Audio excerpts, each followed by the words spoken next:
Jama'a barkanmu da sake haɗuwa a cikin wannan tasha tamu mai suna Arewa MK TV.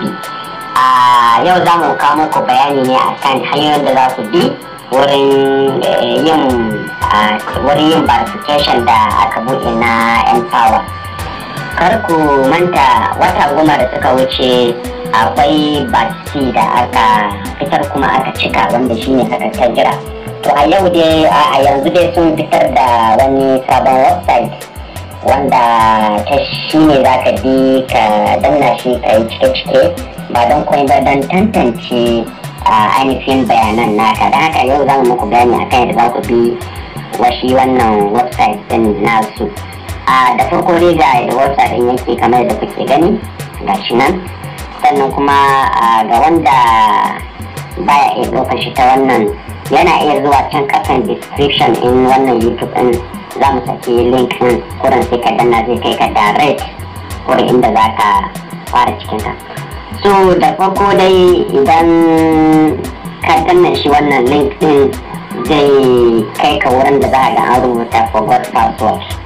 Yawa, so sai ka danna shi wannan forgot password din. Da ka danna shi wannan forgot password din to zai buɗe ma wurin da zai buƙace ka sa email ɗinka. Za ka sa musu email a shi wannan ɓangare, da nan sai ka sa musu kuma password ɗin da kake buƙata.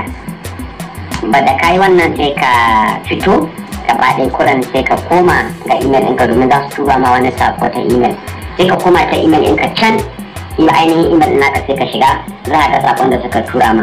So da zaran ka ga sakon za a ga wani link da suka tura na reset password, sai ka danna shi. Da ka danna shi zai buɗe ma column biyu. Column na farko zai buƙaci ka sa ainihin registration number ɗinka.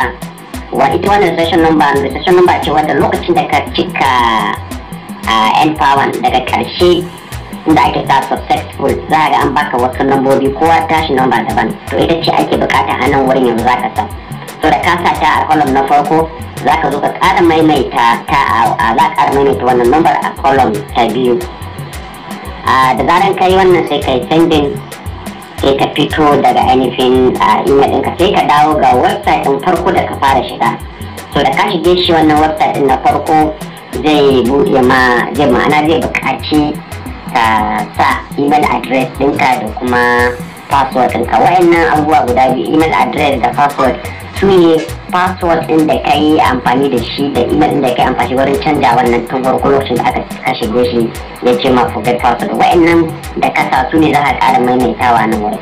So kana sa su zai buɗe ma link ɗin inda za ka ga bayanan abin da ake buƙata, details ɗinka gaba ɗaya. Sai ka bi su a hankali ɗaya bayan ɗaya, duka za ka sa su ɗaya bayan ɗaya. Akwai hadda maganin indijin duka akwai a ciki.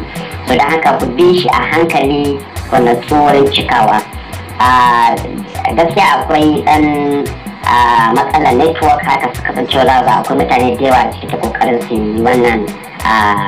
yi wannan ba fine in ainihin details sun su sa da kansu. So akwai matsalar network. So da haka muna kira gare ku da ku yi haƙuri a dage a tayin Allah ya da za a cimma nasara, musamman wurin summit duk akwai wannan matsalan din. So kuma idan akwai wani korafi ko tambaya to kana iya ka tura musu sako ta email ɗinsu mai suna npower@nasim.gov.ng. ka tura musu duk bayanan da kuma duk tambayar da ke da shi Allah da za su tura su an samu kuma su turma.